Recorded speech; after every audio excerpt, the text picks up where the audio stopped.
Welcome to TLC for the Soul podcast, where soul meets spirit. You have entered into sacred space. I'm your host, Tammy Lynn Chambers, and I'm here to help you shine. Now let's get going on this podcast journey.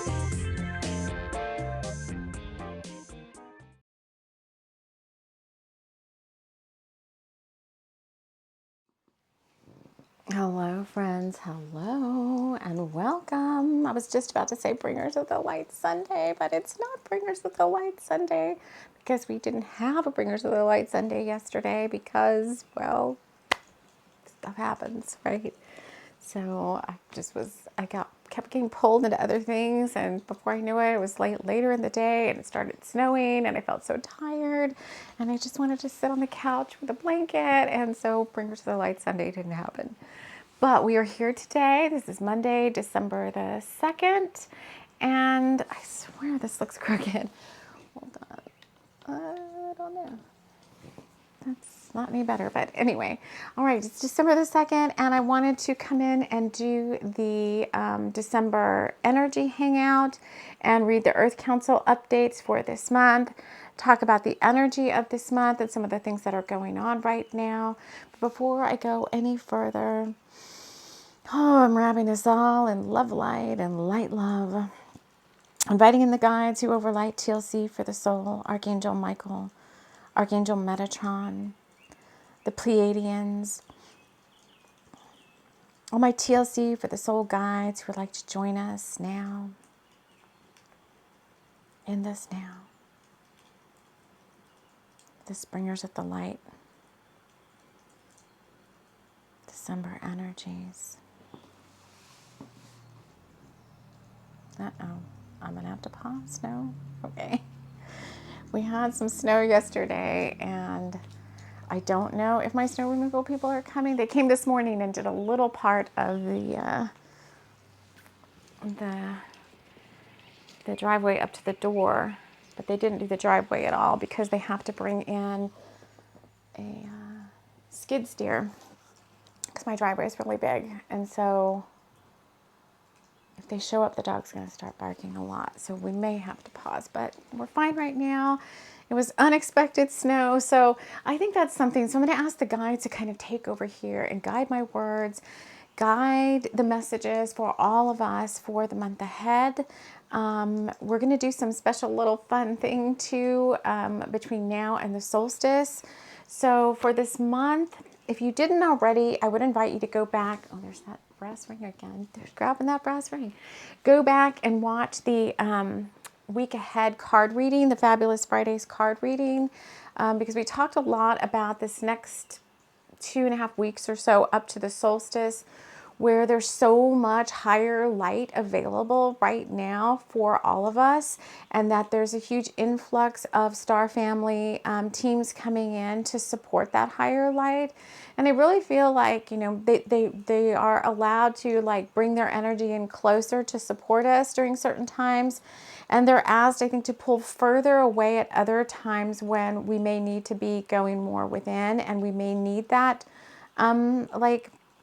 we need to work with the shadow more. So I feel like November was a very shadow month. We not that we didn't have access to higher light, but it just felt like we were supposed to be doing the work of whatever the work was. And now that we've done that in Reciprocity, it's opened back up. The higher light beings have said, star families, you can come in and pull closer again, especially for the solstice.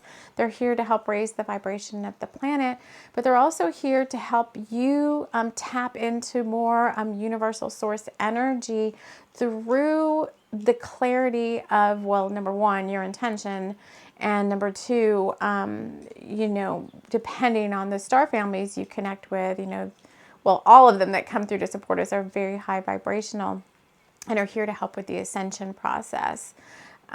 So pay attention to what's showing up for you now and for this month. Maybe new guides are coming in as well. New higher beings, new higher light beings, or star families you haven't worked with before. Because here on the show, we typically say the Pleiadians because For me, they're like closest to the Lemurians in terms of starseed. Oh God, they're saying in terms of starseed germination, and they work very closely with all the new Lemurian ley lines and grid keeping and all of that. So the Pleiadians always tend to show up for me, but I have a very strong Lyran bond with the Lyrans. I had a royal family lineage lifetime on Lyra just before. Oh, getting so many chills. The royal family just before Lyra was invaded and destroyed. And so I have a very strong bond with Lyra too. So just pay attention to who's coming up for you. I see, Betelgeuse comes up a lot for me, like in the constellation, not the, well, maybe Betelgeuse too. Like the Betelgeuse, the character, but no, Betelgeuse, the star, whatever, the constellation. So it's not a constellation. So I know it's a star within a constellation, but so just, see what's out there. Now, a few days ago, probably last week, I pulled a card, like it's just an overarching card for the month ahead. And I'm going to continue to use the Lemurian Star Child. But what I wanted to do here on the show is think about this card for a minute. We're going to talk about this. We're going to read the Earth Council update, and then we're going to talk about the scavenger hunt. That's something we haven't done in a while on the show. We've been just all business. There's what is that? Business in the front and fun in the back? Or is it business in the back and fun in the front? I don't know. There's some weird saying about that. But anyway, so we've been like all work and no play kind of a thing. We kind of have, but,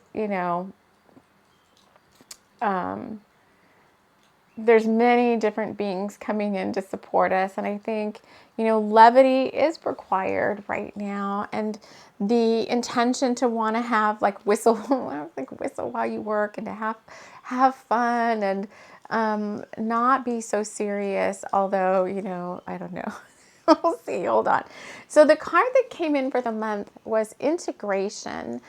And if you're listening on the podcast, I guess I'll put this as part of the thumbnail so that you can take a look at it. It's from the Lemurian Star Child deck.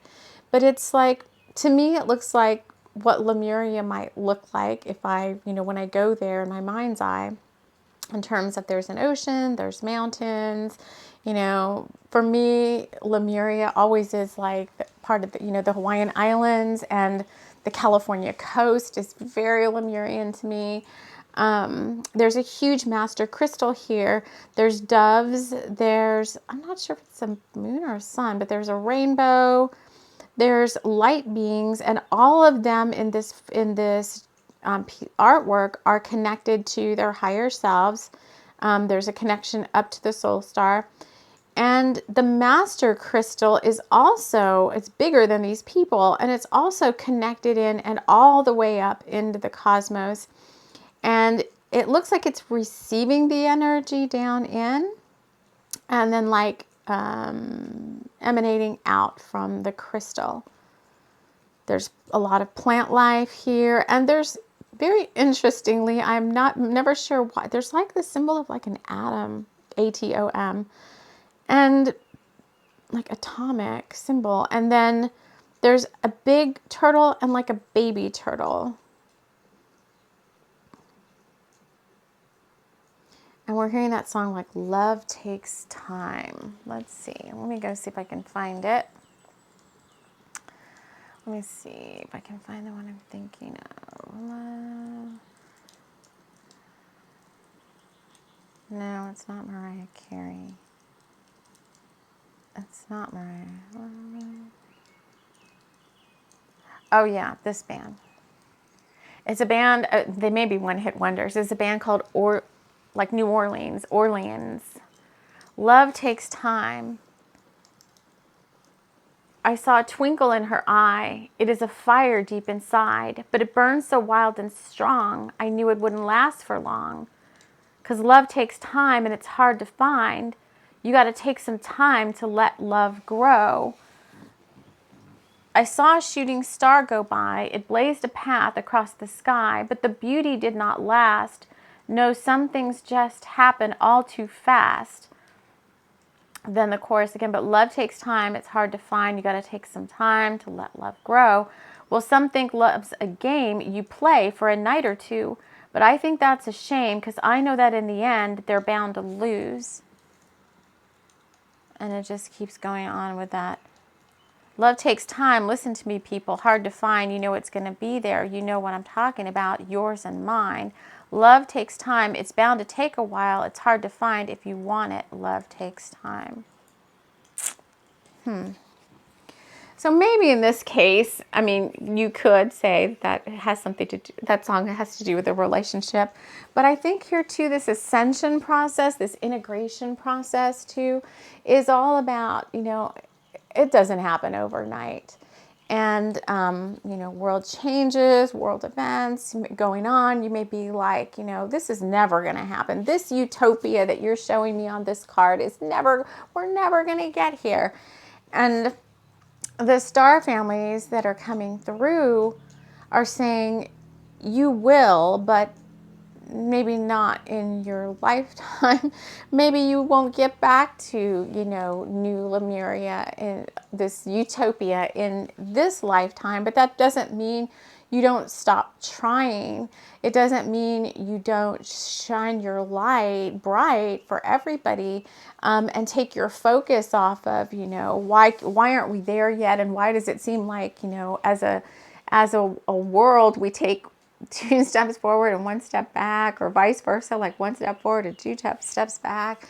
It's like you've got to keep on keeping on, because that's one of the main reasons you came here. You didn't just come here to have a 3D life. So all of you listening to this are bringers of the light. That's our moniker here at TLC for the soul, for what we do. That's light workers, light warriors. 140 part, you know, the 144,000, which to me is a clarion call and a fire letter light codes that happen, and like they're like, it's like an initiation sequence, the 144, and it's not an amount of people, it's a call to action for a particular soul. So, you know, for each soul, when you start seeing 144, that's your bringers of the light call to action. That means you're here to do your part, to light up the grids, to clear all of your, you know, to do what you can to clear your karma, clear your shadows, and be a clear conduit for this light to come in and come down and spread out. And so they're saying, yeah, this has been a qualm for mine for a while, because it's like, even when you feel like you're not working, you're working. This is the whole earth angel feeling of like, I'm never doing enough. You know, I feel like I'm supposed to be doing more. I'm supposed to be doing more. Like yesterday, I was like, no, I have to do bringers of the light.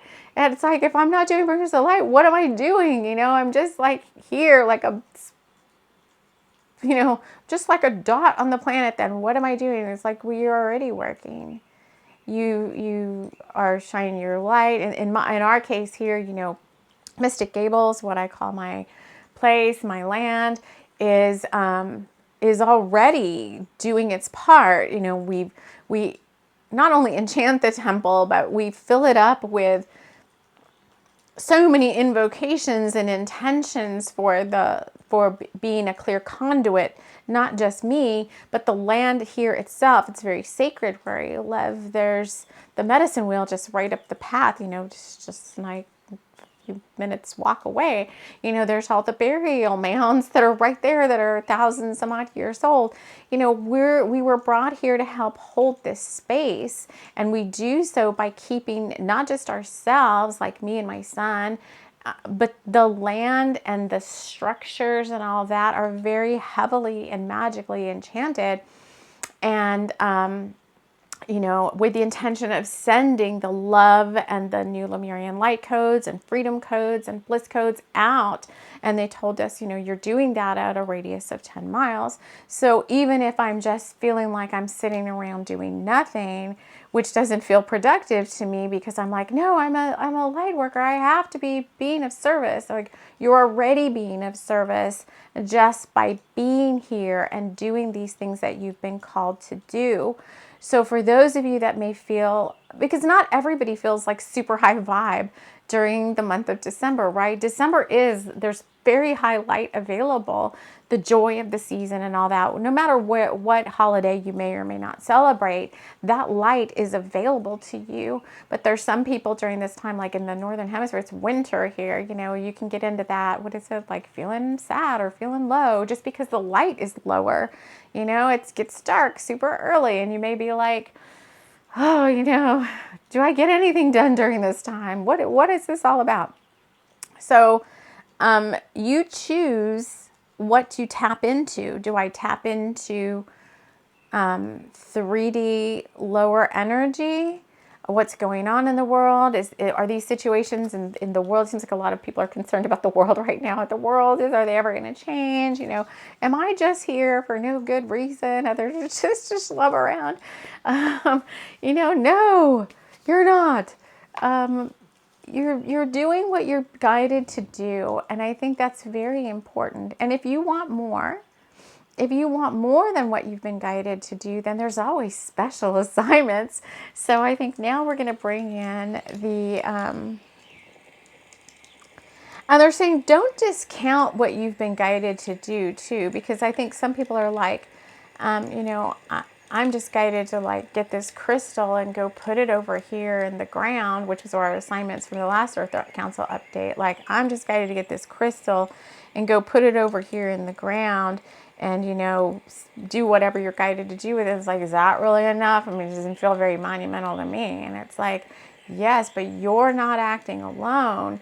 You're part of a whole network and a whole grid matrix of other light beings doing the same thing, most likely unbeknownst to you, and yes, unless you're a part of some sort of consortium or coven or group where you get together as a group and do these things. But for my solitary light workers, I see you. I'm not really I'm a part of our group, but we don't physically get together and like do stuff. We don't even, I know you're out there. But it's not like we have like group gatherings and stuff and do all this stuff together. Although, I take you with me wherever I go. And if my hands were so cold and it's cold out, I'd have the camera out more and be doing it. It's been very, very, very cold here. It's been negative temperatures and it's, I think, 5 degrees right now. So Fahrenheit. We're supposed to have a little bit of a warming trend over the next 10 days. We're going to get back into the 30s again, which is like, oh, it's almost like t-shirt weather. It's so good. But you're not alone. So I think that is another thing too, is, feeling like you're a part of a network that is helping and you are enough and what you're doing is enough. And you're not seen as any sort of a lesser being or lesser than or doing less than because you have, just yourself doing something, or like I said, whether you have, 10,000 followers and you're doing all of that. So anyway, let's get off that for a little bit and let's go. Now, I did post this as a text. Not a text, but like as a blog post or whatever over on Patreon as early access release. I posted that yesterday morning. So if you had any level of membership in Patreon, you'd have access to this post early. But I'm going to read most of it now, and then you can take a look at it. And then in a couple of days, I will drop it into my regular blog, and everybody that wants to can have access to it then. Where's my drink?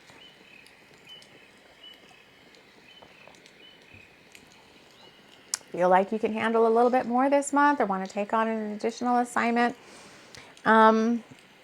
This is the December Earth Council update. And then we're going to talk about, at the end of that, we're going to talk about our December Solstice Scavenger Hunt, which is called The Future You Has Left You Clues.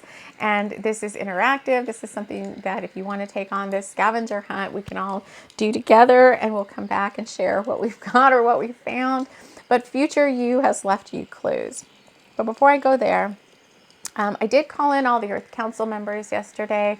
We have Lady Portia, Mary Magdalene, Mother Mary, Lord, Master Yeshua. We have a fairy consortium. It's our West Coast fairies represent, who are part of the Earth Council.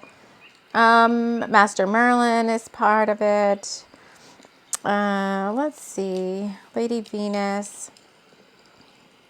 Where did you go? Earth Council. December Earth Council updates. The fairy realms, the Fae realms have a request of the bringers of the light. So they came in with there's a very strong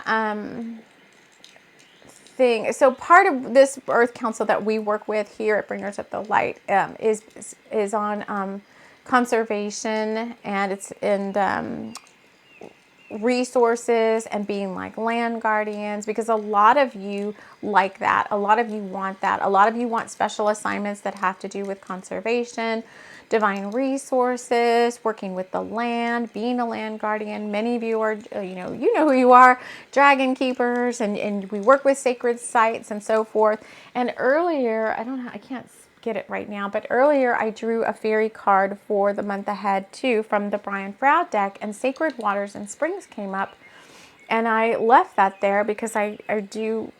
And then I was shown in my mind's eye like some of the different areas around me that are what I would consider to be magical little water areas. And then the fairy realms came in and said yesterday morning, too many resources are being wasted on frivolous activities that have nothing to do with the higher vibrations of the planet and of lifting the vibrations of our beautiful earth. We are asking for everyone to spend more time outdoors and to engage with the natural world like never before. In doing so, your vibrations will stay high, which in turn allows the elemental kingdoms to also stay high vibrational. We, the fairy realms and the elementals, are serving a dual purpose. We're here to help the natural world beings to evolve into higher consciousness, as well as we are helping the human beings to lift their vibrations. It's been all hands on deck for quite some time now, and we have graciously been given special dispensation from other realms off planet to assist us in this endeavor. You, bringers of the light, can help us by remaining high vibe as much as possible. It's not just your own journey here that is being affected, but the entire planet and many unseen kingdoms. Please help us do our part. Rise above fear and negativity and engage with us to help you help us. Every plant, every flower, every tree, and on is doing its best to raise its consciousness levels. When they are downplayed in their importance, then everyone is affected. Honor us more so we can honor you. They said trinkets, baubles, signs of respect help us to feel appreciated and welcomed and make us feel light inside. I thought this was very interesting because it's like, I just read over the Halloween, Samhain season, Slewfoot, and for the longest time I was like really scared to read that book because there's parts in there that I don't really like some of the witch torture stuff I can do without. But the overarching theme of that book was so good. I kind of skipped through some of the parts I didn't like because really what it boiled down to was Slewfoot was like a nature god in the area where they were at, which was somewhere over there in the Massachusetts or Connecticut or something like that, New England, of course. And he had forgotten who he was because he had been forgotten. And so it's like his soul fragmented and he forgot that he was supposed to be here, like helping nature beings, and rather he became like this dark shadow side of himself. And whenever he remembered like the indigenous tribes in this case in the book would like honor him by like giving him shiny things. You know how they always say the Fae like shiny things and I'm getting such big chills, like spirit plates and baubles and shiny sparkly crystally things. and honoring the natural world and these nature beings for also helping out. And when, was her name Abatha? Something like that. I forget her name. The main character in the story, when she started to work with him more and honor him more and honor his the power that he had to help her, then that started helping him remember more of who he was. And in so his strength and his ability to help out like grew. Though there was a whole other backstory about him like finding all his lost soul fragments and coming back together again. And the end was pretty bad. The end was very, I couldn't even, the end was like a massacre and all that. The end I didn't really get into, but I really was honing in on the nature beings, like slowly, like fade, their power slowly fading, because no one really, back in the olden days, everybody like honored the natural world much more than they do today. Before we got into a certain way of thinking, that there's only one deity and that one deity does everything and there's nothing else beyond that. The energy world is the huge part of playing a huge part in this Earth's ascension process as well. And I think there's this divine reciprocity theme coming up for the month of December, where some of these other realms, specifically the Fae coming through very strong, and the elemental beings, whoever they are, trolls, gnomes, whatever you hang out with, leprechauns, they're trying to be high vibe too. And they're right now doing a lot of the ascension work of clearing the grids, keeping places, spiritual places, high vibe. And they're like, we can't do this alone. So much so that I remember one of Diana Cooper's one of her monthly energy updates, where she said that they had petitioned the higher light councils because the elemental realms, the sylphs and all that, were saying like, oh, we need help. We need help with transmuting energy on the planet. And the divine dispensation had been given so that elementals from off planet could come and help out with that, because we're enough of us, we're trying to, but they're saying, if you really are feeling like ho-hum about your own stuff, like, oh, am I enough? Am I doing enough? Is anybody noticing me? Think that it's not just your journey here, but the entire planet and many unseen kingdoms that are trying to rise above these lower energies. And so I like how they say, rise above fear and negativity and engage with us to help you help us, or to help us help you, either way. Everybody's doing their part. Every plant, every flower, every tree is trying to raise its consciousness levels. And when they are downplayed in their importance, then everyone is affected. Honor us more so we can honor you. So I tried this, and I have to get better. I have to get better at it. But every week I try to make what's called like a spirit soup or whatever, like an ancestor soup. And it's enchanted, and I try to remember as I'm doing stuff to like make a spirit bowl for the guides, and leave it outside or something for the elementals that are around, for the fae that are around, or pick a special area that you want to work with. It doesn't have to be your local area. And bring honor to the nature beings, all of them, or the ones that, like I said, the ones that if it's the trees, so be it the trees, or the dryads, or the naiads, or the water. And really, like, how they have, like, they're showing me, how you have, like, when you're driving along and you see, like, adopt a part of the highway or whatever, and, it's for trash cleanup. Kind of like that. Like, adopt a special area where it's your own little cove or your own little place, that you honor the beings that are there and the work that they're doing on behalf of the planet, that it's not just you, it's not just human beings.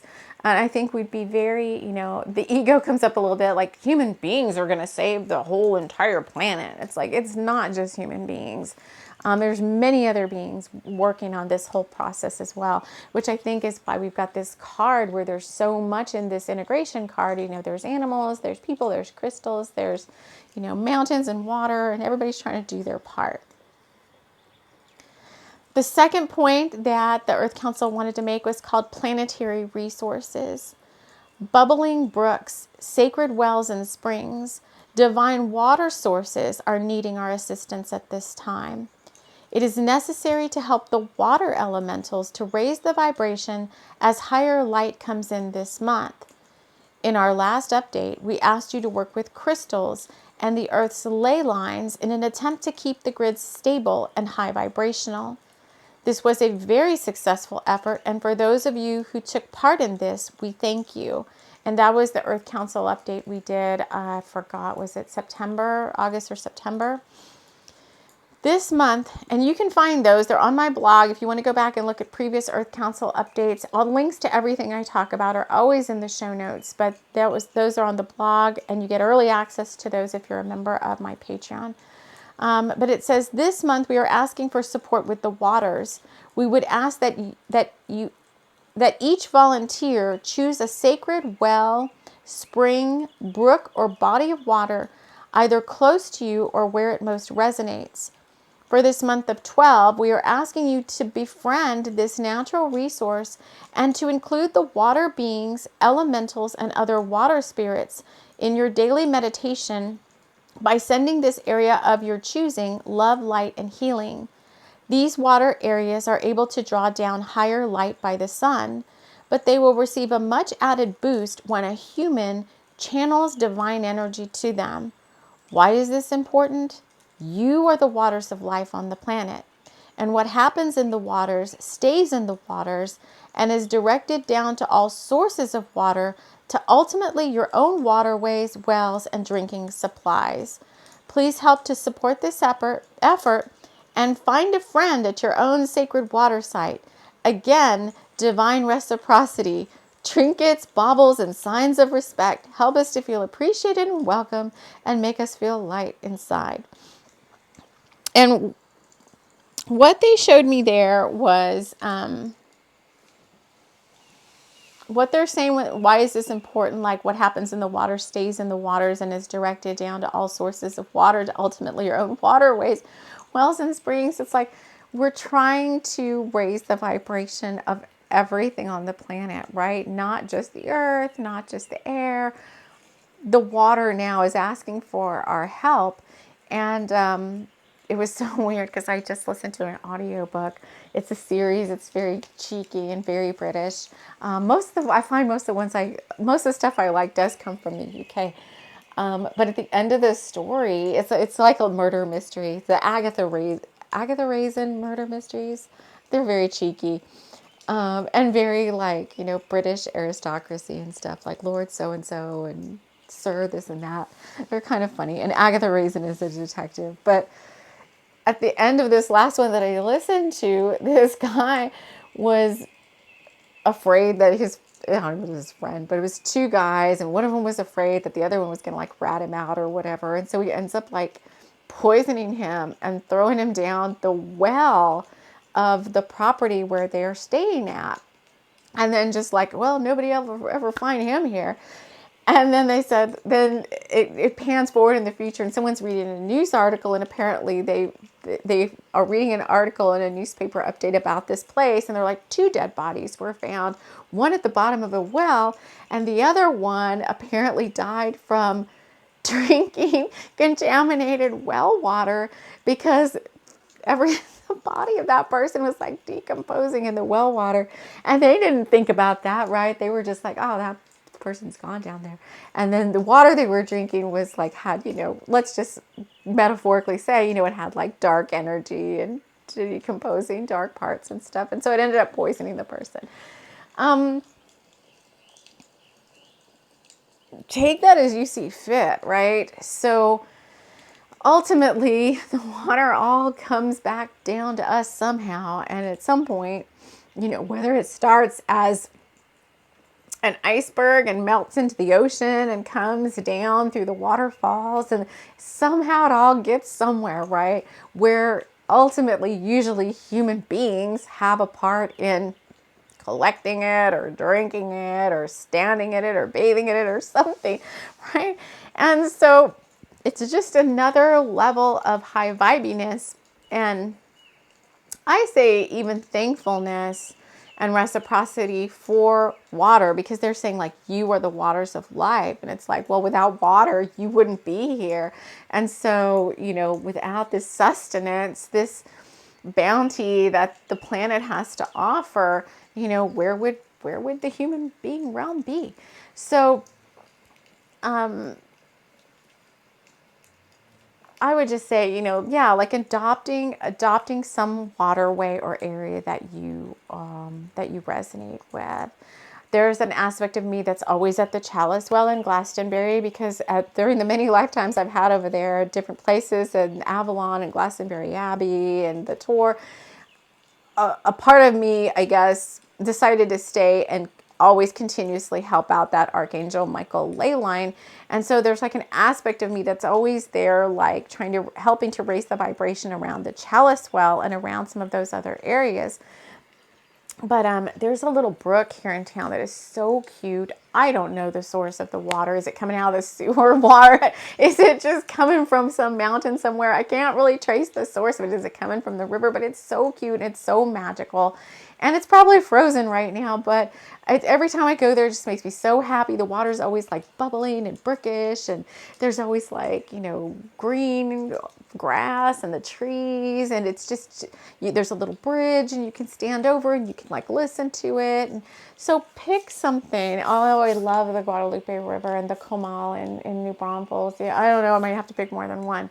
And there's a part of me left behind at both of those rivers, because one time I was asked as a sign of trust and faith to throw some of my favorite crystals in both of those rivers, very favorite crystals, ones that I used for a lot of healing work. And the Spirit was like, you know, in a show of trust and faith, we're asking you to release those into these bodies of water. And I did.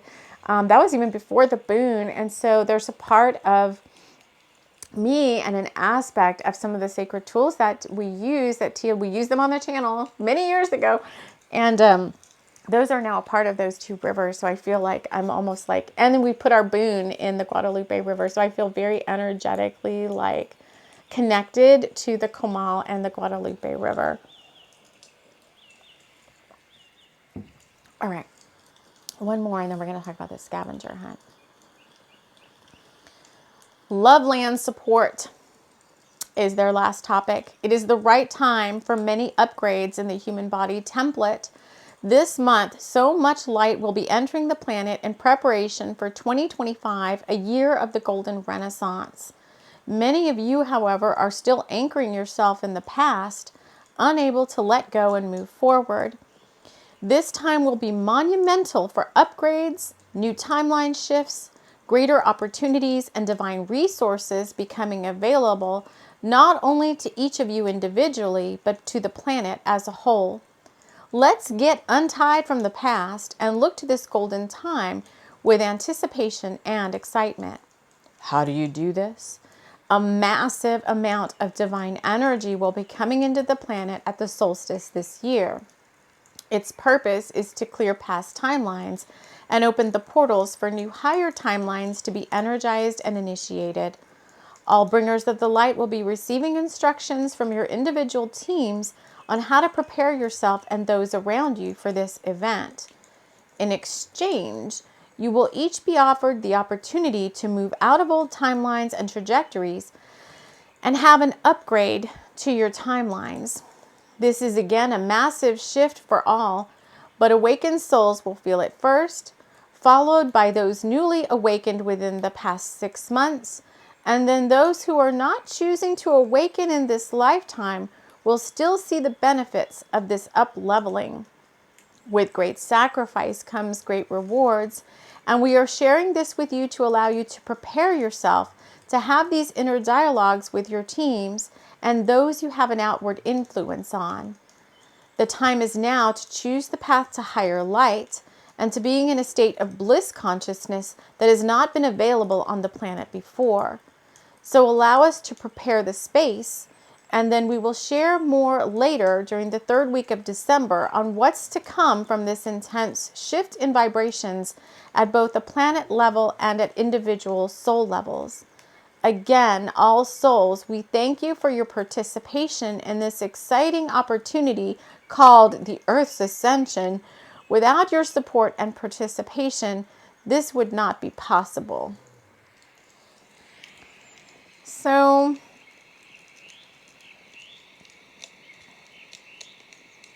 I think that speaks for itself.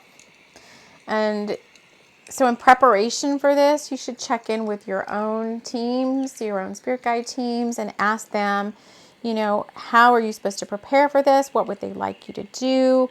Maybe there's more grid work or gate work, or maybe you're just asked to be like a clear conduit yourself. You may be asked to fast, to meditate more, to ground more, to use your crystals more. It's going to be different again for each one of you. Also, it's going to be different for each one of you depending on what parts of the planet you're in. For those that need more land reparation, any area that's been like heavily, they're saying heavily desecrated or decimated, those of you that are living in those areas might have special assignments that are different than everybody else. So check in individually, however you check in with your spirit guide teams, to see how you can help for this month. It could just be, you know, sending more light during meditations. It could be setting up certain grids, crystal grids or planetary grids. You guys all do it differently. It could be laying dragon eggs out. It could be hatching dragon eggs. Many different things coming up. All right, let's see. Okay, now they want me to move on to the scavenger hunt. So they're calling this the future you has left you clues, and we're going to have one clue a week up until the solstice. So this is not me finding clues for you. This is us as a group. Whoever wants to participate, we're entering this container called the December Solstice Scavenger Hunt with the intention of finding these 3 clues that your future you has left for you. So we'll set the intention together. We've just kind of have just done that if you want to do this. And then they're saying you just go about your day and the clue is going to find you. It's not like you have to be looking under every rock and looking under everything, but they're saying when you find it, it's going to be very clear to you that it's meant for you. And of course, if you're not certain, you can ask. But they're saying it's not going to be a whole slew of clues. There's only going to be slew of clues. There's only going to be 3. And what you're going to do is you're going to find those. Then they're going to be energized by this solstice light that's coming in. So you'll be using them. Are they physical objects? They're saying most are physical 3D objects, but some are objects within the energy world that you might come across on a journey or in a meditation. So pay attention to that. But there's only going to be 3. They're going to be very specific to you. Those items are going to be energized at the December solstice, and then you're going to take them into the first quarter of 2025, and you'll be asked to somehow use each one of those 3 items as your future you. So your future you, they're saying, has heavily encoded these items with key codes, fire letters, DNA sequence upgrades, and special divine assignments that you will be asked to take part in the early months of 2025. But for now, the fun part is finding the clues themselves and like wondering about like, what are they? What are they supposed to be used for? I don't know. You know, who knows, right? And putting them in your medicine bag or whatever, keeping them in a sacred space. And then for this solstice ritual, you'll guided on how to energize those 3 items to then take them with you in your little magical knapsack into the first quarter of 2025. So that sounds really fun. So it's one a week whenever you find this. So we've got, you know, this week, then set the intention that you will find your first clue that your future you has left you this week. And each week on Bringers of the Light Sunday, we'll come in and we'll talk about what we found and what we feel like the significance might be, and then see how you guys are all doing with your scavenger hunt stuff. All right, so let's get one last card from the Lemurian Star Child. Is there anything else we want our bringers of the light to be aware of for the month of December? Oh, he was on the bottom. Sovereignty. It's a golden dragon. It's also card number 1. What's this other card? Number 7. This is 17, the two cards together. And when I get 17 or 717, that is always about things moving forward, things looking up. I just saw 4444 on the timer. Remember who you are, but don't forget who everybody else is too. It's just reiterating this message. This dragon is so cute. This golden dragon. It's a golden dragon coming out through a golden frame like, hey, here I am. I'm doing my work too. But sovereignty, if there's anything else I think we should honor about being on this planet right now, it's that we have been given free will choice and the ability to choose, and a certain level of freedom that's not available to every single being that's out there. And just having compassion for those, whether you are just happy that you're in a country where you can have free will choice, and and maybe you're not dictated to, even, at the micro level and the macro level. Honoring the sovereignty we have as sovereign beings to be conscious creators of our reality. Honoring the sovereignty you may have just in your own 3D world, the autonomy you may have to make choices for yourself, where someone else is not dictating things to you, right? You're not jailed somewhere, you're not in prison, you're not imprisoned, you're not on a planet that's in prison. There's not everything out there is free world. And having this greater depth of gratitude and a higher perspective on, I think it all goes back to, it's not just all about you this month. It feels very much like, it is your journey too. It's very important, but it's not just all about you right now. And so when you get worried and when you get nervous about your own drama, they're saying your own situation, what you think is drama, your own situation, it's to pull yourself up and out. When you get nervous, I keep saying, when you get nervous, focus on service. Go back to these Bringers of the Light Earth Councils. Many of them have special assignments in there. And anytime you are giving without expectations, you're always going to feel better. Anytime you're giving gratitude, it takes worry away. You can't have worry in the face of gratitude. You can't have fear in the face of love. So, and like Master Ko always says, big fish eat small fish. So it's like, it's a daily part of your daily self-care to ensure that you're clearing your energy, and that if we're not saying we're perfect. Fears are going to come up, stuff's going to come up.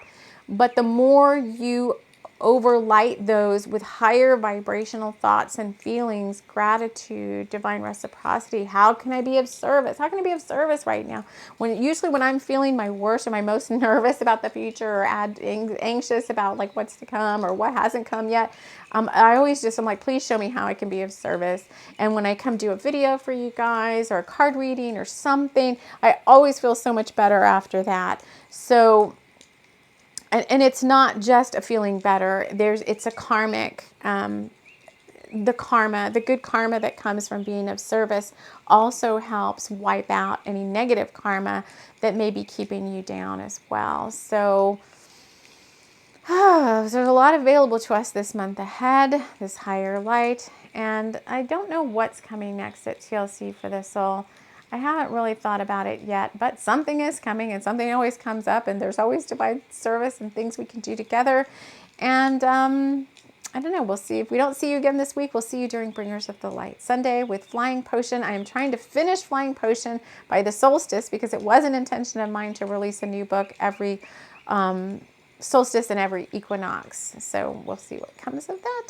But until we meet again, my friends, we will see you somewhere in the astrals at TLC for the soul. Take care.